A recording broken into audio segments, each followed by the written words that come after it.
Good morning, Crystal. You're not on yet. I'm going to go ahead and get started. Um, I will send you, I'm recording this, so I'll send you a link to the recording. Please let me know if there's a problem with being here on Mondays at 8 a.m.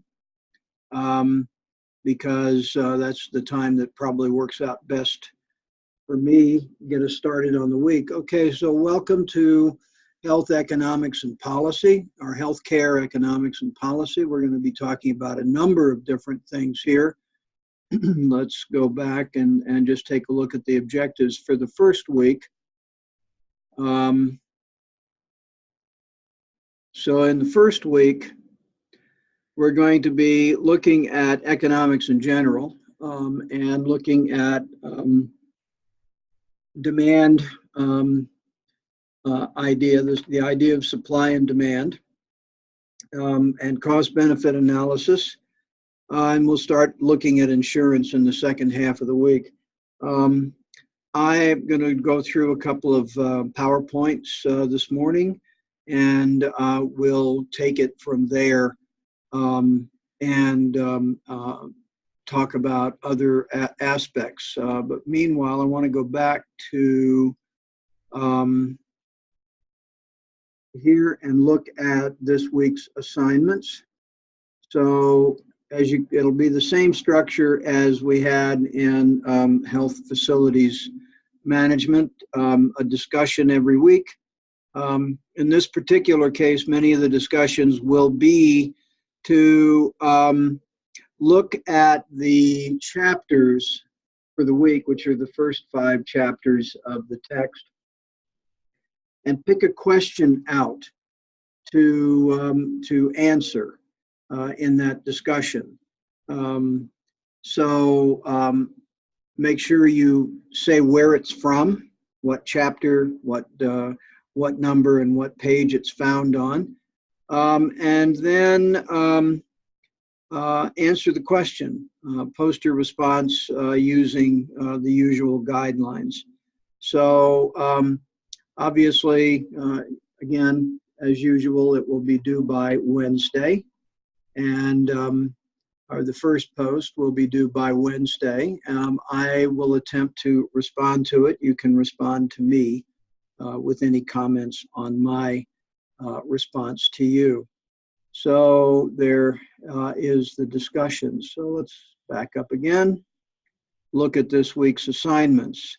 Assignment 2 each week will be the usual. Review the chapters. Tell me what you learned that was new to you in each of those chapters. The book itself, this is a 400 level course, so the book there'll be a lot of reading and writing. So go through, look at the book, and look and read that well. The assignment 1 each week will be a little bit different.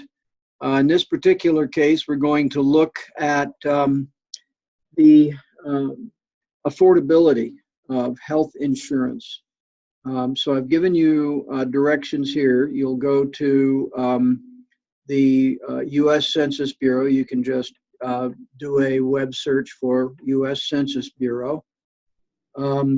Look for the page on health and then select health insurance, and then the 2017 report. It's the newest of those reports. So read that, go through it. Again, it'll be some reading, but go through it and look at the relationship between health insurance coverage and poverty.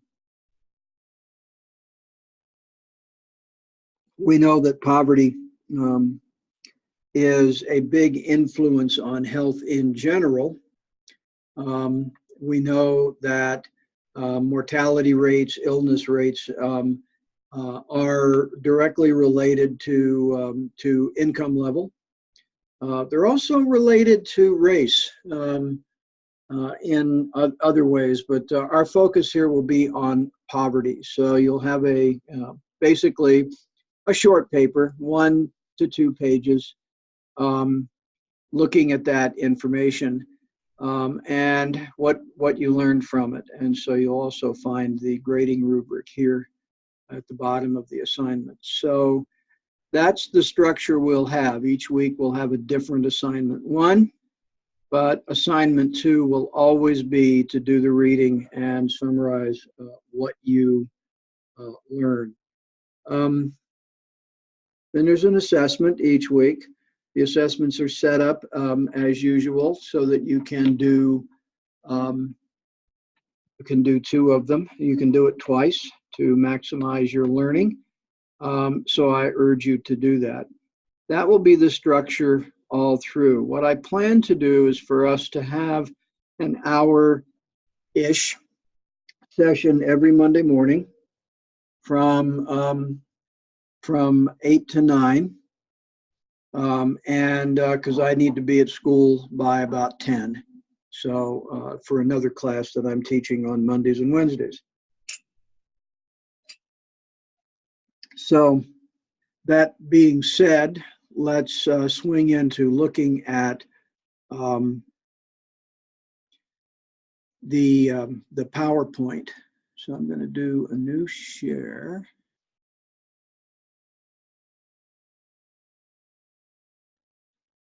Okay. Good. You're on. Yes, I'm sorry. Oh, good. And I can hear you this time. Excellent. Oh, good. Great.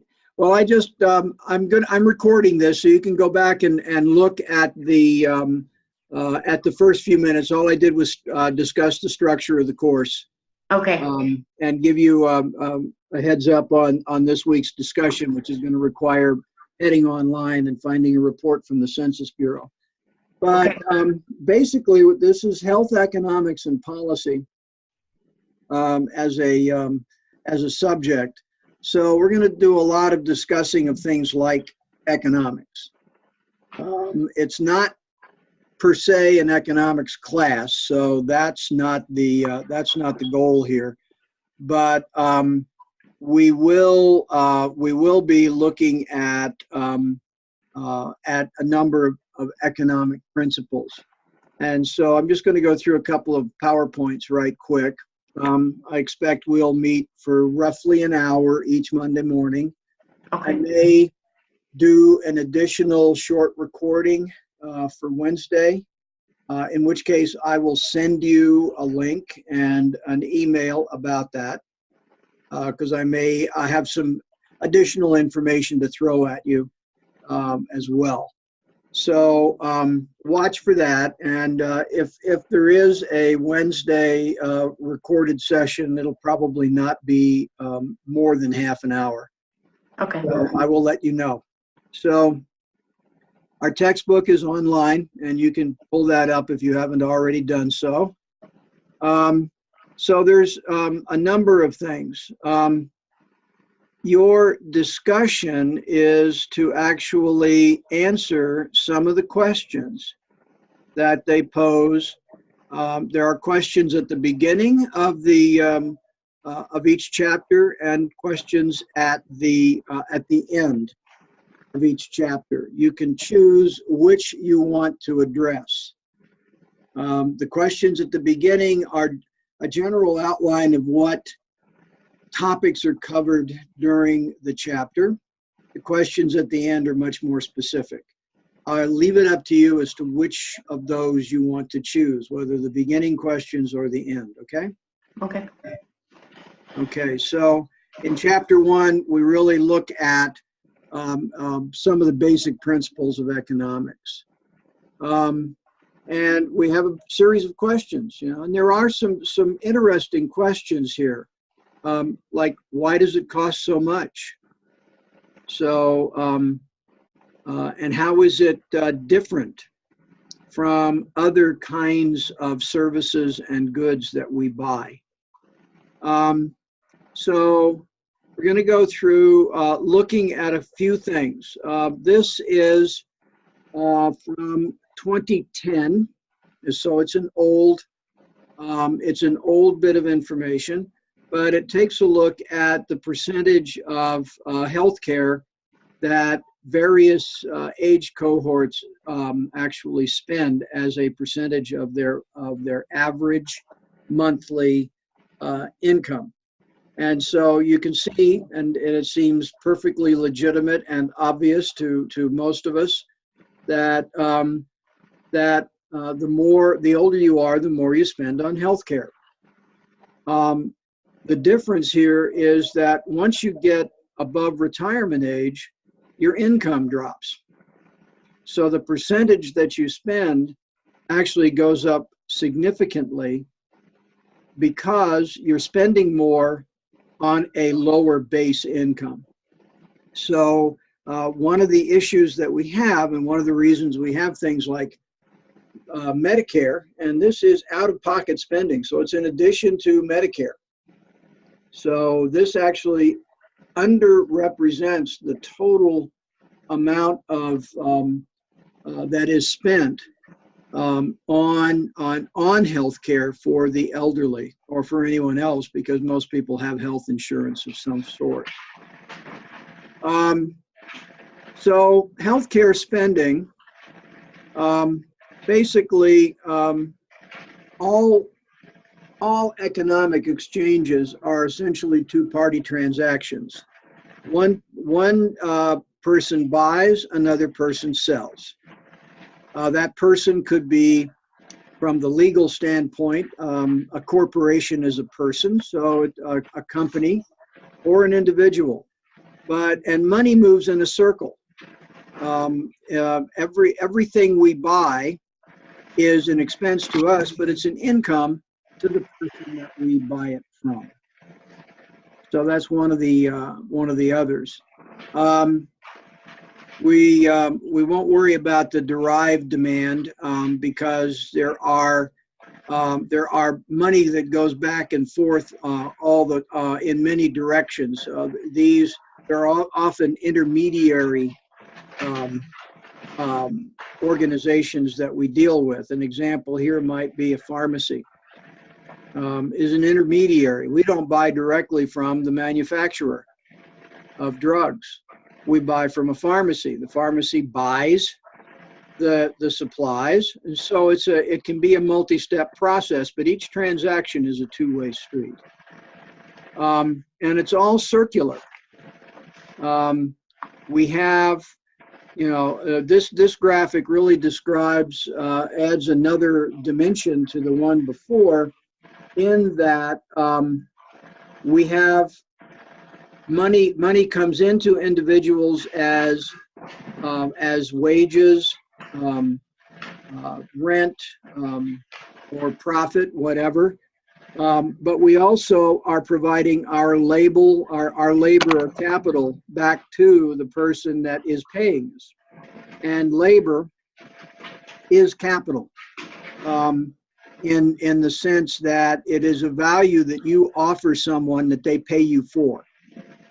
So this is all a very circular process. Money never disappears. I remember in the bust of 2007, everybody was talking about, oh, all this money disappeared. No, it did not. Money does not. Wasn't it just like a bubble and it never was there? People just made it be there? Well, what happens is they were talking largely about a very small chunk of the economy, which is publicly held companies. And the publicly held companies did decline in value. And that value decline of the total public value of those companies was in the trillions of dollars. The problem is the money was being exchanged at the top. And when the values of the companies started dropping, it was because people weren't willing to pay, but their money stayed in the bank. Now, probably those banks are in places like Switzerland, the Caymans, etc., but the money did not disappear. What disappeared was the willingness to buy, and willingness to buy tells us the value that something has. You're not going to overpay for something deliberately unless you are getting something back for that. So this sounds... Pardon? this sounds like why they give us all those tax rebates. Yeah, Economy was hurting, that they were trying to give us the rebates so we would go out and shop. right. Yeah. So that money can go back into supporting the larger economy. Okay. That is definitely a portion of it. But my point is that everything has a value, and we pay when we buy something. We pay what we think it's worth, or we don't buy it. It's sort of like you go out and you look. A number of years ago, my wife had an automobile accident, and for various reasons, we were dealing with a self-insured organization that was responsible for the accident. And they wanted to buy us a $50,000 car to replace the one that was destroyed. And we looked at them and we said, what about our medical bills? Well, if we buy you a car, we're off the hook. And we said, no, that was not worth it. Right. And so we said, no, you are going to pay all of our medical bills until she is fully recovered. And fortunately, we're not talking about major injuries, but it cost us a lot in medical bills for some damage that was done to her personally. And so a $50,000 car wasn't worth that to us. Right. Her health was much more important. So we put a bigger value on her health and comfort than on a $50,000 car. Personally, I kind of choke at the idea of a $50,000 car.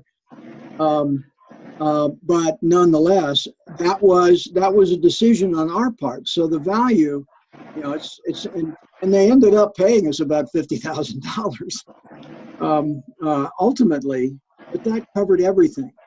Yeah. It got us a perfectly good car, and paid all of our medical bills, which is all we really wanted.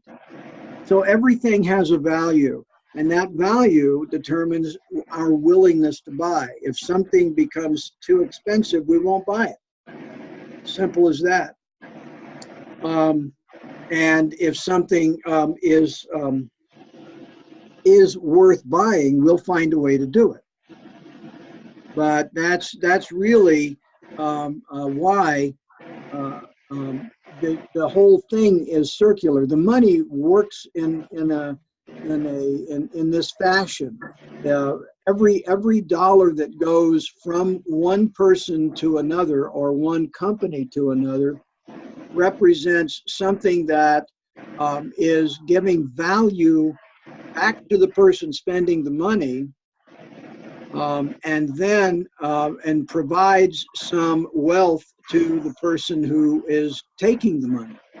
In their return, they are giving something of theirs, goods or services or whatever, themselves.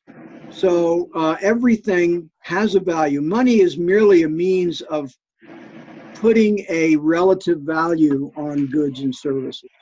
So as a basis of economics, that is something that needs to be well understood. If we look at healthcare spending, your text stops at 2012.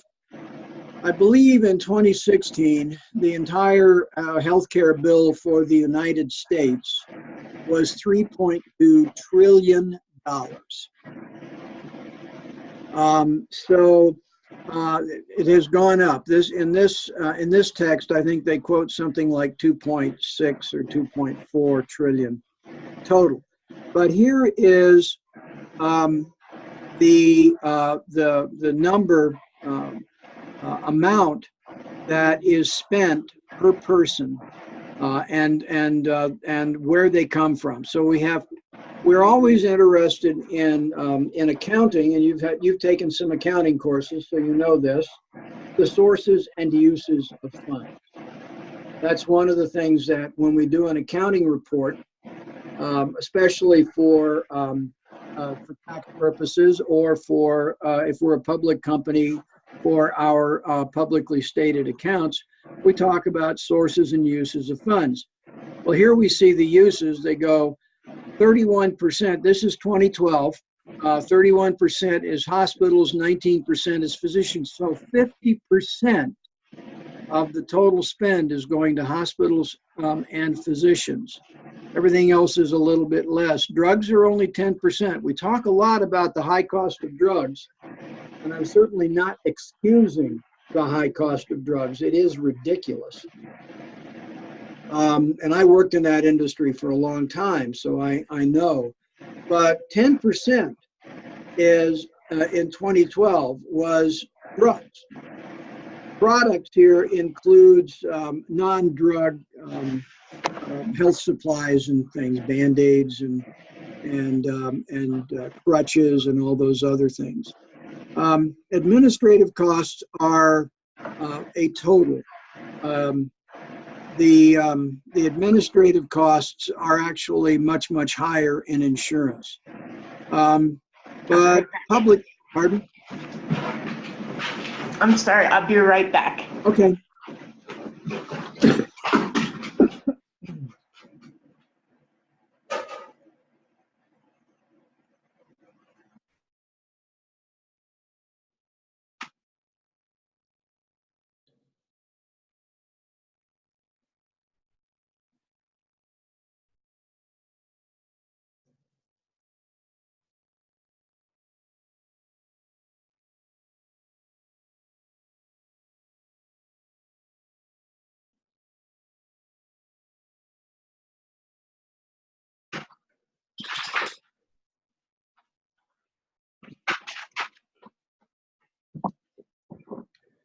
All right. Okay. So we talked in the public health class, you know, we noted that public health, which is possibly the most cost-effective means of delivery of healthcare, only represents about 3% of the spend, which is pathetic, actually. But where does the money come from? 50% of it comes from the government. We've got Medicare, Medicaid, and the other government programs like the VA and the Department of Defense. All of these total about 50% of the sources. Most of the rest is employer insurance. A very small percentage comes from charitable sources. There are lots of those. They're hard to access sometimes, but they're available. And the rest of it, about 11%, is self-pay. So of all of this money, much of it, and this really skews the economics of healthcare, much of it isn't paid directly by us. Medicare, we all know that we pay our 1.45% out of every paycheck. Our employer matches that. So 2.9% of our monthly paycheck goes to Medicare. And if we're self-employed, we pay that 2.9% ourselves. But that's how much goes to Medicare. So we do, in a way, we are paying for that. We're paying up front for the Medicare that we receive when either we're disabled or retired. This is another way of looking at the sources and uses. Won't bother with that. A comparison here between 1929, 1970, and 2012.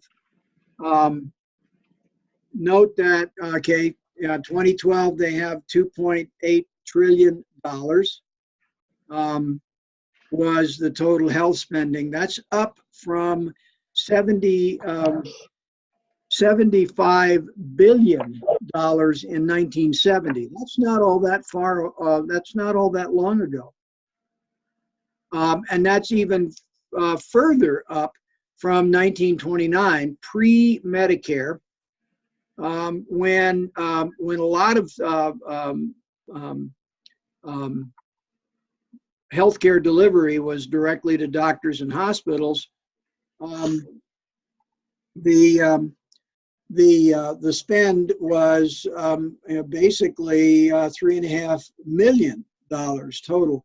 However, if we look at inflation, 1929 was more like $40 million. 1970, 360 billion, and of course in 2012, 2.8 trillion.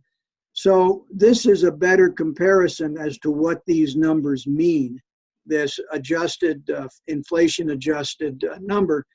So we've seen great increases in the healthcare spend. And we can see the per capita spending, again, adjusted, $330 in 1929 and almost $9,000 in 2012. And a more telling number is the percentage of the gross domestic product. Healthcare has risen from 3.5% to almost 18% of our gross domestic product. About 30% of the workforce in this country is employed in healthcare delivery one way or another. Now that includes everybody from the guy that delivers for Apria to to the CEOs of hospitals. So there are quite a few. But if we look also at the out-of-pocket spend, in 1929, 81% came out of your pocket. In 2012, it's 11%, meaning the rest of it came from other sources. Note that in 1929, private insurance was less than 1%. If we look back at the healthcare system, material you may have learned in HCA 300, private health insurance didn't really come into existence until the early part of the 20th century, when it started with with Blue Cross, and was a very minor issue until Medicare came along, and the prices started skyrocketing. So note that in 1970, 21% was paid for by private insurance, and in 2012, 31%. The private insurance industry is a totally different topic. We'll get to it later on in the course. So the flow of funds, most of it comes from public sources, paying patients, and public funding paying hospitals and doctors, who then deliver. The other side of the economic equation is, what are they delivering? Medical care and services. Charity does do a part of this. Note that we've got patients and the public. Americans are incredibly generous with their charity. So a lot of funds will go from the public. The charity gets an intangible benefit, which is being able to do good with and do some good and help people with their efforts. So that's an intangible service they offer. That's why this isn't a two-way street between patients and the public and charity and the hospital. So until they get somebody that's greedy and embezzles all their money. Well, yeah, that's true. Unfortunately, that happens altogether too much. But the idea is, of course, that the money goes into these and it's dispersed for that purpose. And you've got organizations like Doctors Without Borders that are pretty much they pretty much invest all of their donations. So if we look at now, let's back up. This was around 1900. So remember back to the 1929 numbers. So charity was a bigger part of it. Today, charity plays a very small part. But and here we have very little money that relatively going from patients to the hospitals and doctors. Most of them go into paying premiums to health insurance and taxes, into insurance and government managed care programs like Medicare and Medicaid. So things have changed. The use of the funds, hospitals in 1929 used about 23%, and now it's 31%.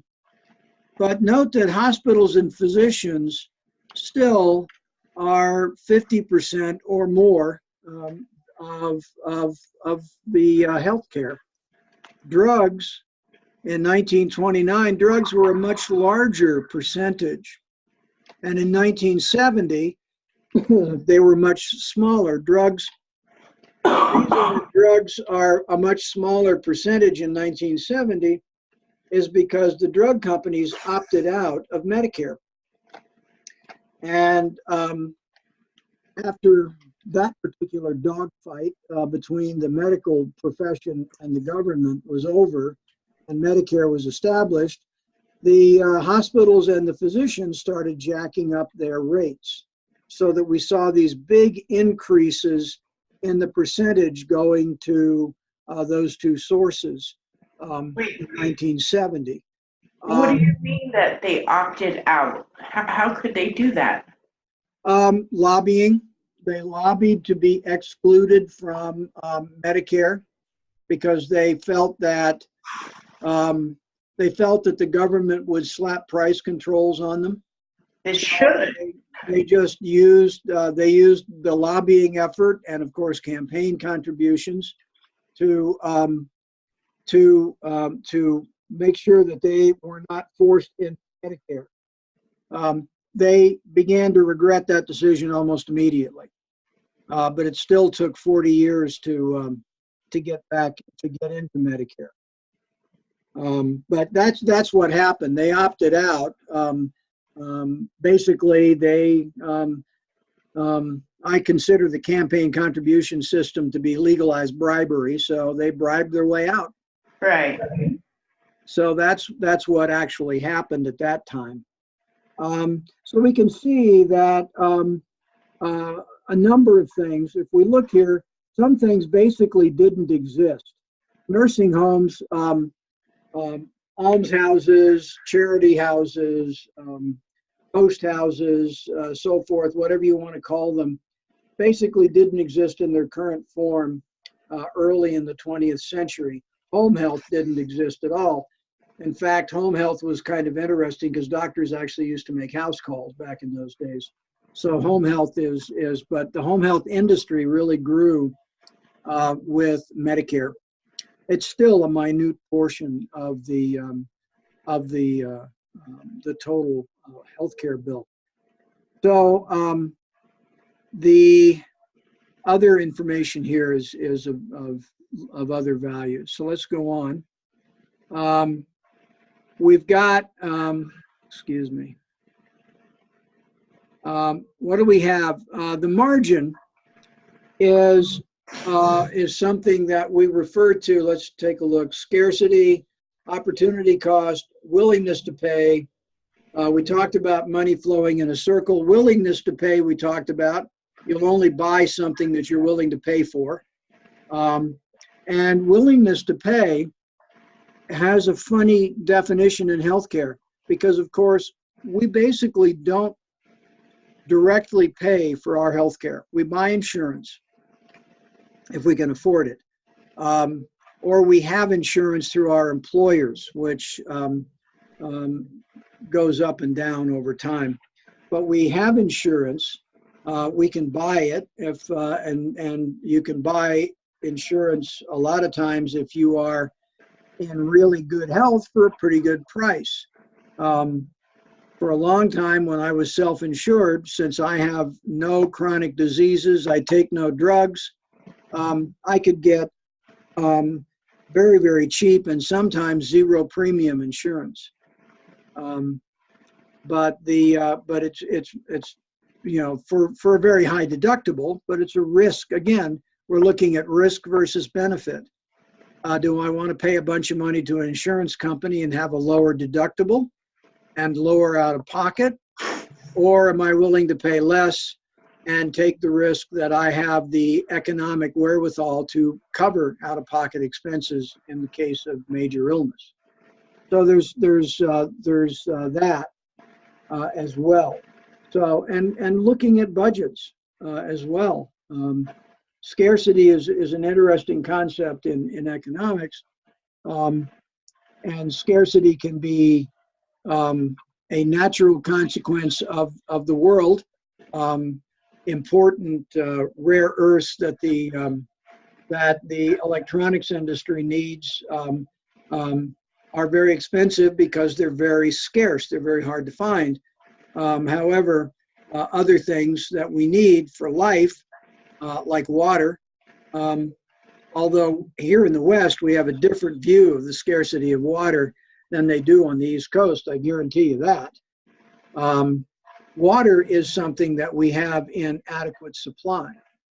The margin here is basically the how much the difference that you pay for each incremental cost versus what you give in return. So the margin might be, your text uses a silly example, but if you're going to have pizza, the only question you have is how many pieces. So the margin there might be, okay, am I going to have 3 or 4 pieces? The margin in that equation is 1 piece of pizza. And the question is, am I willing to eat that? And am I willing to take the risk of the additional calories and other potential issues that may come from eating too much pizza? Or am I going to go ahead and is that worth it to me because I like it? That's the sort of thing. And we get the marginal benefit. In that case, the enjoyment of eating another slice of pizza is actually decreases with each piece. The first piece may be wonderful and you're starving and you eat it. The second piece may be really good as well, but it's not as good as the first, etc. Each one becomes marginally less valuable to you. And at some point, you reach a point where the marginal value becomes 0 or even negative, and you stop. It's a silly example, but it's a way to look at it. So another issue is, we won't deal with contracts right now. I'll let you read a little about that. But also, we do change over time. Organizations have to look at their economic model of operation all the time and adapt it when necessary. Plus, with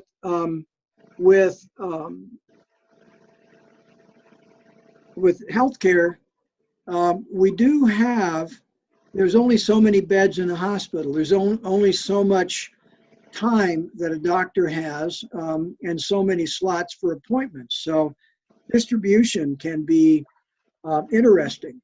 And here's where adaptation works. If you call your doctor just for an appointment, you might be 6 months out. If you call your doctor and it's an emergency, you might get in. A lot of the times, yeah. Yeah. So, and if your doctor knows you well enough to know that if you call and say that you have an emergency, they'll make time for you. Or, and we experienced this with my mother-in-law, when we need to take her in, one way or another, they'll find somebody to see us because they know that we don't just willy-nilly bring her in. It usually takes a cast of thousands to get her out of the house. So here's an example of income-based comparison of mortality among middle-aged men. And this is from a public health journal article in 1996. And you can see that income category and mortality rate are inversely related. In other words, the higher your income, the lower your mortality rate. There is a disparity between African American and European American men, with African American men having a slightly higher mortality rate. When this was written, this indicated to me that they didn't have data on African Americans making more than $30,000 a year. And then we have choices. And choice is a major part. We all know that lifestyle influences our health. We all know that we shouldn't be going out and eating Big Macs every day for lunch. We all know that smoking is bad for our health, but people do choose to do that. That's part of the theory of rational choice theory. And people will make their choices. You may think they're not rational, but they really are making real choices. So I'm going to move on to the second chapter quickly. Got this? Okay. All right, which is supply and demand. And this is going to be fairly quick. Again, there's a difference here. One of the interesting questions, what's the difference between Mr. Axel's demand for physical therapy and his need for physical therapy? And that's an equation that's kind of interesting because recently we went through this with my father. He's 102. He's having issues. And I have been demanding physical therapy for him for a while because he needs it. But there was no diagnosis that Medicare would pay for. And so for me, I was looking at his need and then what is going to be paid for. And it was quite an interesting process until we finally got a diagnosis that could do it. But it took a while. So we have a lot of things. There is a, if we look here, let's go down here and take a look at a couple of other things. Again, there's a bunch of information here about marginal value and other things in this chapter. It's a pretty interesting chapter to read. But if we look at demand and supply, demand and price as well. If we look at, and I'm not sure where this comes from, I think this might be the author's own research, looking at artificial hearts. And what he is basically saying, of course, is, as usual, at a lower price, people will buy more. Now, an artificial heart is kind of an interesting idea because it brings in other psychological factors. But when an artificial heart costs more than $1 million, basically there was one person who was going to get it. You get it down to $50,000, and the idea here is that there might be 40 people willing to go for it. Obviously, these are people who obviously have the money, but nonetheless, the principle of economics is that there is a relationship between supply, demand, and price. And the more expensive an item is, the fewer you're going to sell. We already know that. You're only going to sell so many $200,000 Lamborghinis because there aren't that many people who will buy them. But you're going to sell a lot of, $15,000 Civics because people can afford it and because people will want it. There's the whole diamond water paradox. Water is a requirement for life. with the total benefit of water is extreme. It keeps us alive, but the price is low. Partly because we have a large supply, and the actual cost of production and distribution of water is spread out over the entire population. So that brings the price down. Diamonds, here's where he's got to understand the diamond market. Small quantity. The very perfect gem quality diamonds are in lesser quantity, but there are more than enough diamonds in the world, and it's the diamond exchanges keep the price high. But who needs a diamond? Well, if you are running a machine shop, you probably want a diamond tipped saw blade, right? And they do, and they're there because they're required. But for the gem quality things, the market is small. You don't buy a new diamond ring every year. So the supply is kept low. There is not much benefit. The marginal benefit is high, and that's the joy of owning for various people. I couldn't give a rip about a diamond myself, but for many people, the joy is high. And of course, some of the colored diamonds are absolutely fabulous. But we've got the issue of price elasticity. That is to say, the percent of change in quantity versus the percent of change in price tells us how elastic something is. So again, if we go back to the artificial heart, 1 at $1 million or 40 at 50,000. Okay, 40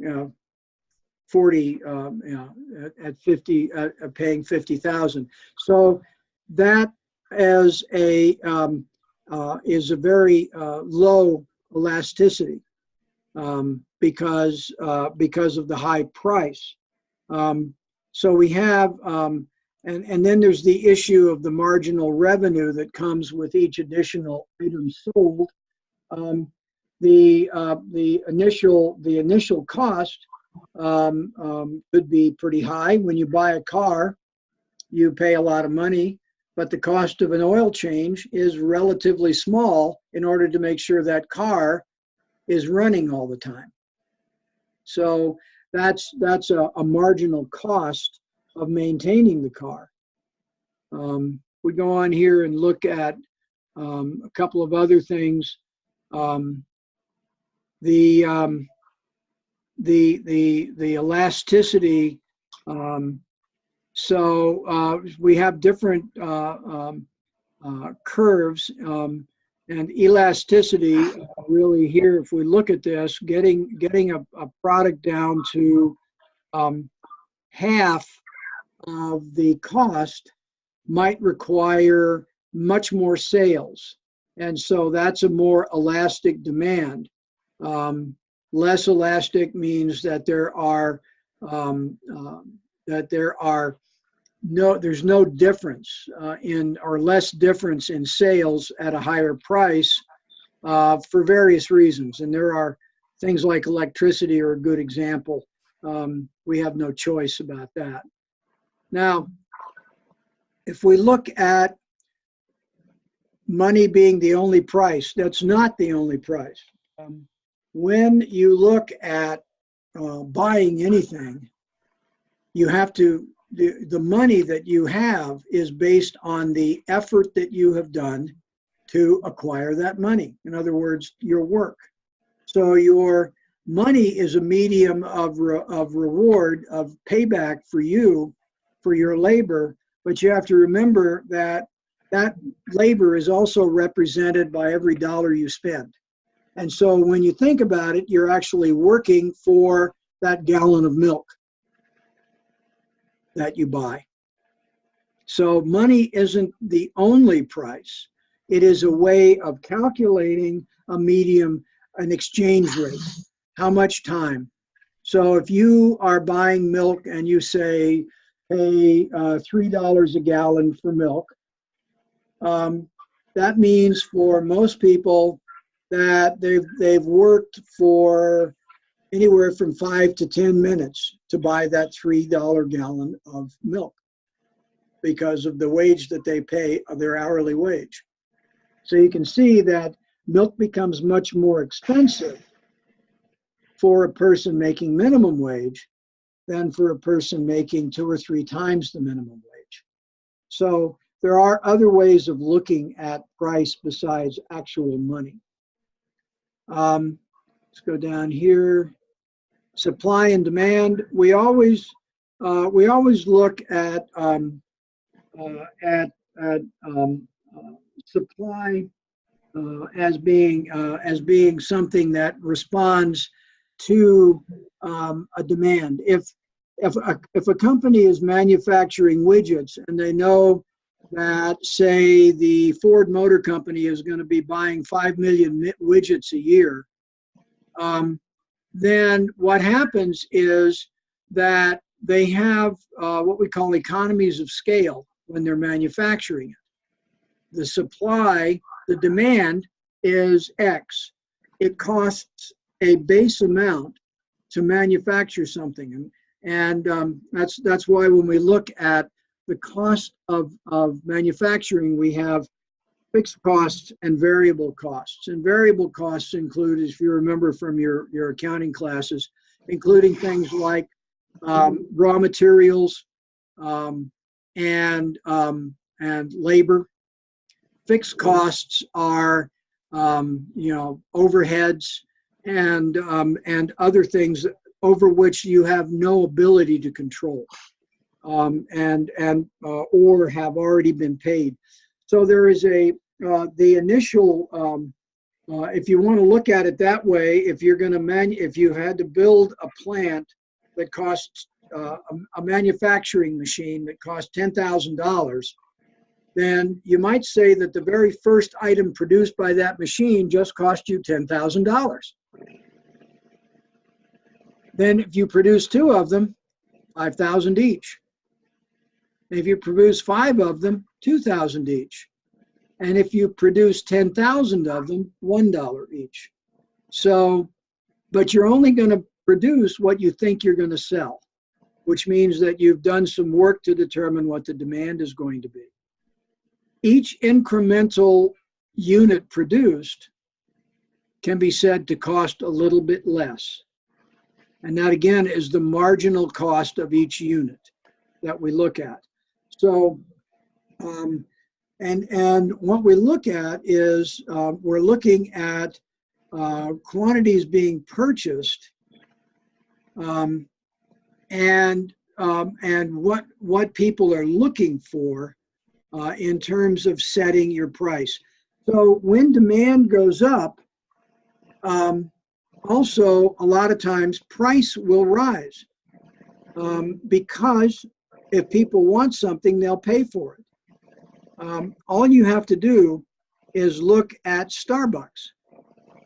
You walk into a Starbucks and you get a small cup of coffee and you're going to pay $2.50 or more. Make that cup of coffee at home and you're going to maybe spend 2.5 cents. And maybe 5 cents if you include all the electricity and other things that go into it. But that's basically what you've got.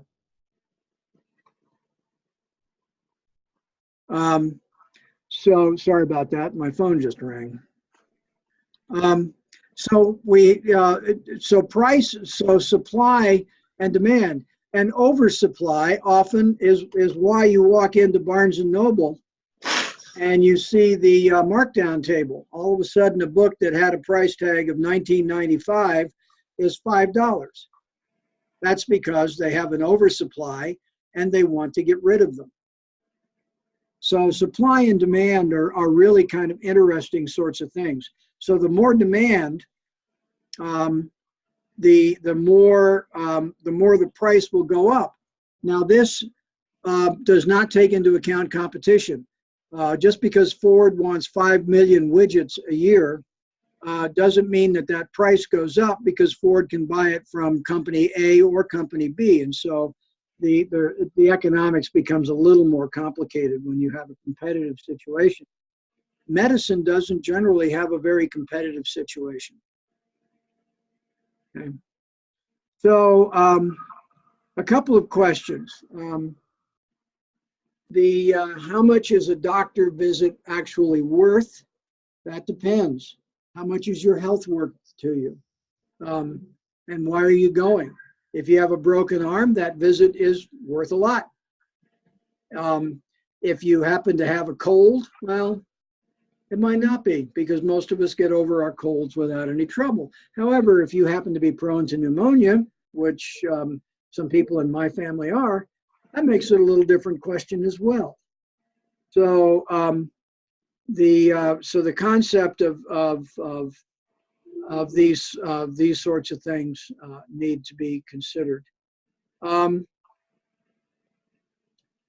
When we're doing decision making, we look at things like cost-benefit analysis. And I'm running through this kind of quickly because I just want to give you an overview of some of the material that I'd like you to read in more detail. We have, this little economic view of decision making is a little different from other kinds of views of it. But what do we look at in making our decisions? What do we get out of whatever it is that we're deciding? How are we going to make use of whatever technology or whatever information that we have? When we're looking at production, how much? What we want to do is, again, with producing a product, we want to make a profit on that product. So we don't want to overproduce, but we don't want to underproduce. We want to be able to supply the market and balance that. Contracts with our customers, and so and then the overall picture as to what is best. There's an interesting process here. Okay, so questions? Do you have any questions? All right. Let's go on and look now at chapter 3. What time is it? It's a little after 9. We're going to have to end this pretty quickly because I need to pack up and go. We get into something here in terms of health. These are interesting questions. How much is too much? What is the relative worth of one person's life versus another? There are many ways to answer that. What is the other questions that we can ask? There are many trade-offs that we have to deal with, and in dealing with delivering healthcare. For instance, is it worth it to put a 100-year-old onto dialysis? Dialysis is not only painful, but it's also exceedingly expensive. And what is the gain? So there's a lot of those things. There are always questions of choice. So we can ask. The knee injury is a good one. Do we do more with it? Do we do less with it? Or do we decide not to deal with it at all? It all depends. If you are a high-performance athlete and you have a knee injury, you're going to do something about it.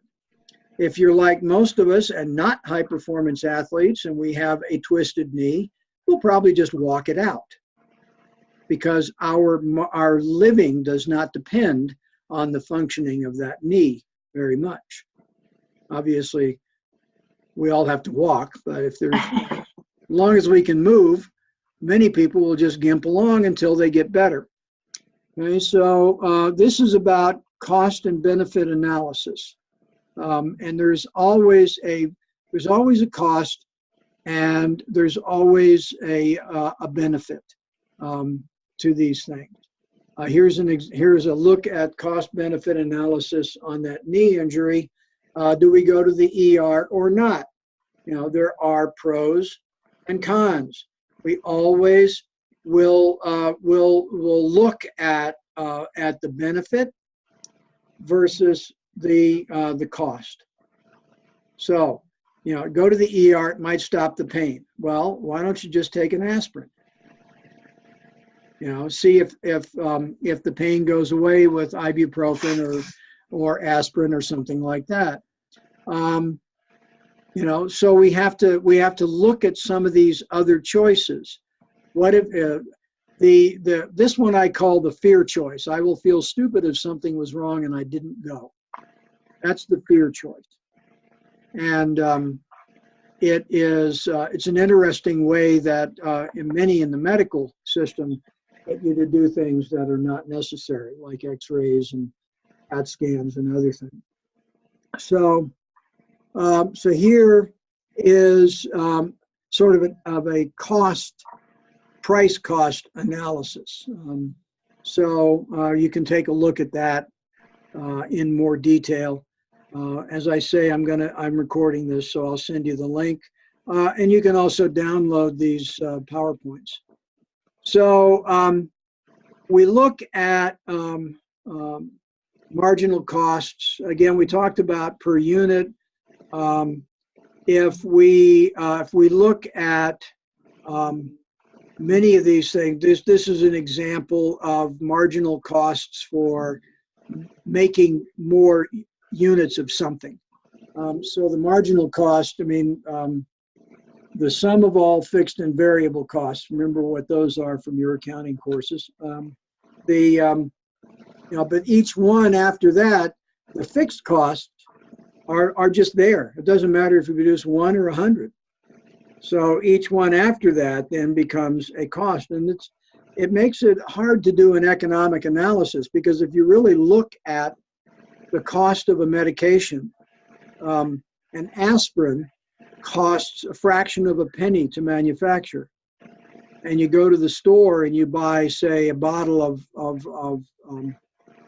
250 aspirin for $2.50, then what the difference there of a fraction of a penny to a penny a pill is the marginal it looks to be profit, but that has to be looked at as being each of those is marginal, because someone had to make the tableting machine, and those things cost $100,000 a piece. So somewhere along the line, all of that money has to be allocated. And that's how we do with our overhead costs in accounting. So again, we look at treatments of drug treatment as cost per year of life saved, a number that I really have a hard time dealing with.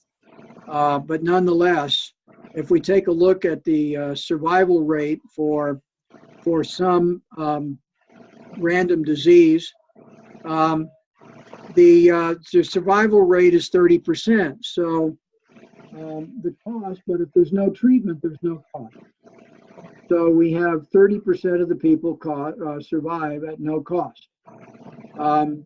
If we look at these drugs, basically we double the survival rate, but depending on the price of the drug, and this $80,000 is not unreasonable these days, unfortunately, for some expensive drugs. We've got cheap treatments, and we've got much more expensive treatments. So we can look at these and look at the marginal benefit.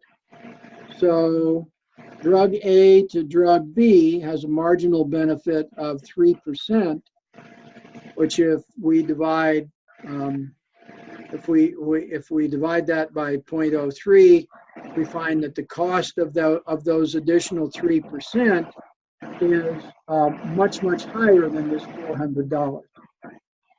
Whereas depending on how else we compare drug C to drug A or drug C to drug B, the comparisons become much more similar in terms of cost.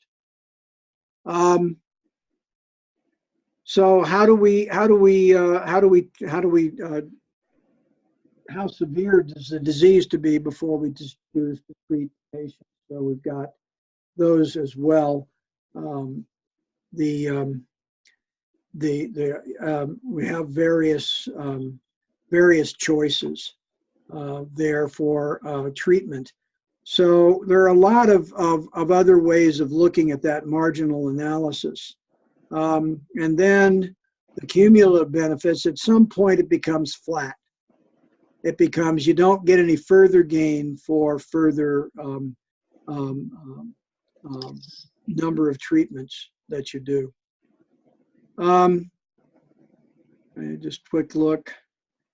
We can see that some cases the costs are rising, the benefits, we reach a point at which the costs then exceed the benefits, at which point when we start seeing this curve inflect or go the other direction, that means that we're getting negative net benefit above some optimum level. A lot of this is calculations. Smoke detector study, life-saving. Again, this was looking at prices of smoke detectors versus numbers purchased. Obviously, at $25, you sell a heck of a lot more than at $150 for the benefit. Again, and people paying $150 see a benefit, a potential benefit of having the smoke detector. All right. Let you take a look at some of these other issues of quality of average life years. So I'm going to let it go now. I'm running out of time since I need to be at school. Do you have any questions? No, not right now. Okay. I may do a little bit more on the other chapters for this week. Okay. I'll post that. So anyway, good to see you again. Glad you could make it this morning. And obviously you can get a hold of me anytime by email. And so if you have any questions, please send them to me. Okay. And I will look for the various things that you're doing. Remember, we have daily checkpoints. Okay. You were real good about doing those all the last time I had a class. So if you have no more questions, I will sign off now, and we will talk again next week. Sounds good. Thank you. You're welcome, Crystal. Bye now. Bye.